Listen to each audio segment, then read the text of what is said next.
So you want to ace the AP Computer Science A exam, right? Well, to do that, you have to get a solid grip on the absolute bedrock of all programming, variables and data types. This isn't just about memorizing code, it's about learning the secret language that lets you tell a computer how to remember stuff. Get this right, and you're well on your way. Let's start with a really simple question. I mean, think about it. Any game you've ever played, how does it keep track of your score second by second? Or when you log into an app, how does it know your username? For any program to be useful at all, it has to be able to store information. But how does it actually do that? The answer is actually pretty simple and kind of cool. It uses a virtual memory box. Just picture a tiny little container, a dedicated box inside the computer's brain, designed to hold just one piece of information at a time. This simple idea, it's the key to basically everything in programming. So let's give this memory box its official technical name, because in the world of programming, we don't call it a box, we call it a variable. That's it, right there. A variable is just a named spot in the computer's memory that holds on to a value. The name is just the label you slap on the outside of the box so you can find it again later. Simple as that. Okay, so we know what they are, but how do we actually tell the computer, hey, I need you to create one of these memory boxes for me? Well, in Java, there's a specific blueprint you have to follow. Creating, or as we call it, declaring a variable in Java always needs two things, in this exact order. First, you have to state the data type. This tells the computer what kind of stuff you're going to put in the box. Is it a number? Is it text? You got to be specific. And second, the variable name. This is the unique label you're giving the box so you can call it by name later.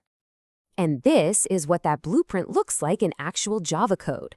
You write the data type, in this case, int for an integer, a whole number, followed by whatever you want to name it, like player score. And super important, you always end the line with a semicolon. That's like the period at the end of the sentence.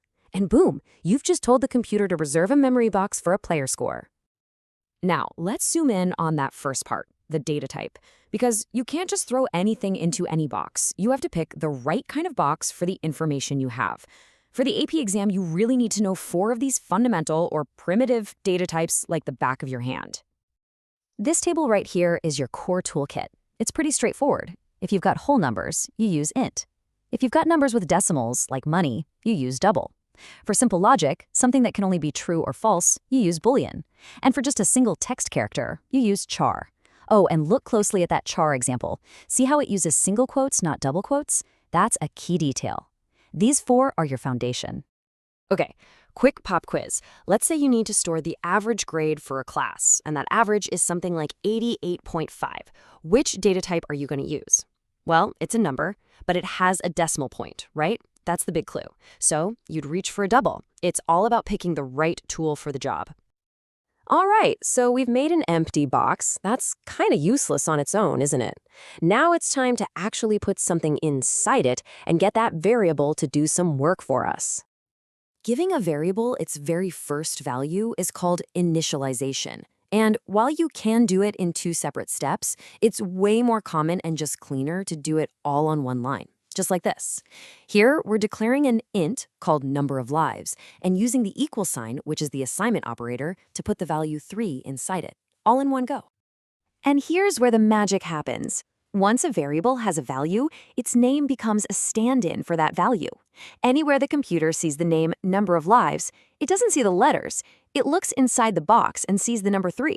The name and the value are basically interchangeable in your code from that point on.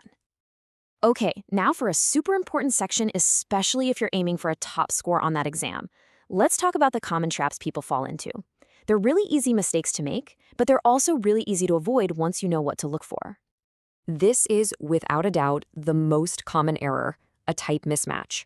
Look at the left. We're trying to shove a decimal number, 999, into an int box, which is only built for whole numbers. Java will totally freak out and give you an error, because you'd lose the .99 part. You can't do that. The right way is to match the data to the box. A double value belongs in a double variable. You know, here's a great way to think about it.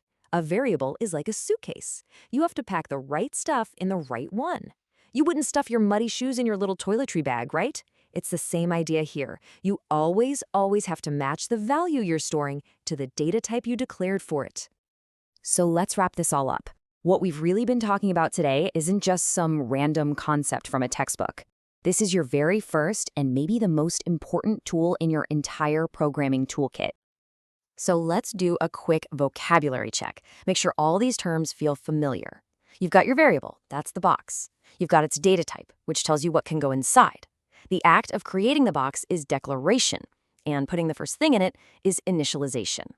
And your 4 essential types for the AP exam are int, double, boolean, and char. If you get these, you're in fantastic shape. And that's it. You now know the secret behind how computer programs remember things. It all just comes down to creating a labeled box of the right type and putting your information inside. So now that you have this fundamental power, what are you going to build first?